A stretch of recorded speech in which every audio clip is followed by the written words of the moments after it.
ஒரு நாள் இல்லாத திருநாளா அம்மையும் அவளும் அடுக்காலையிலே கிடந்து உருண்டுட்டு வர்றவள என்ன விஷயமா இருக்கும்? நாத்து கூப்பிட்டு என்ன யாதுன்னு விசாரிப்போம். நாத்து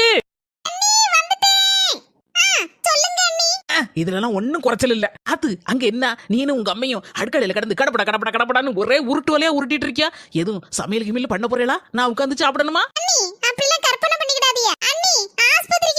ஆமா மர்மோல, கொஞ்சம் கேஸ் ப்ராப்ளம், அதனாலதான் ஆஸ்பத்திரிக்கு போகணும். இது கேஸ் ப்ராப்ளம்னா உடனே என்கிட்ட சொல்ல வேண்டியதுன்னு உடனே ஆஸ்பத்திரிக்கு கூட்டி போயிருப்பான்ல காலையிலே. பரவாயில்ல மர்மோல, இருக்கட்டும். காலையில 9 மணிக்கு தானே டாக்டர் வருவாரு, அதுக்கு தான் காத்துட்டு இருக்கேன். அப்புறம் துட்டு எடுத்துட்டு கிளம்பிடுதே, பைக் ஸ்டார்ட் பண்ணி வைக்க. நீங்க வாங்க கிளம்பி.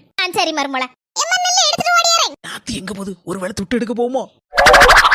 ஏன் நாத்து, நம்ம ஆஸ்பத்திரிக்குலாம் போறோம். மர்மோல, டாக்டர் அன்னைக்கு சொல்லி விட்டுட்டாரு, இந்த கேஸ் ப்ராப்ளம் வந்துச்சுன்னா உடனே என்ன வந்து பாருங்கம்மான்னு. இன்னைக்கு கேஸ் வேற காலையில இருந்து லீக் ஆயிட்டு கிடக்கா, அதான் எம்மோவட்ட சொன்னேன் சிலிண்டரை தூக்கிட்டு வாட்டின்னு. வா மர்மோல, போவோம் ஆஸ்பத்திரிக்கு.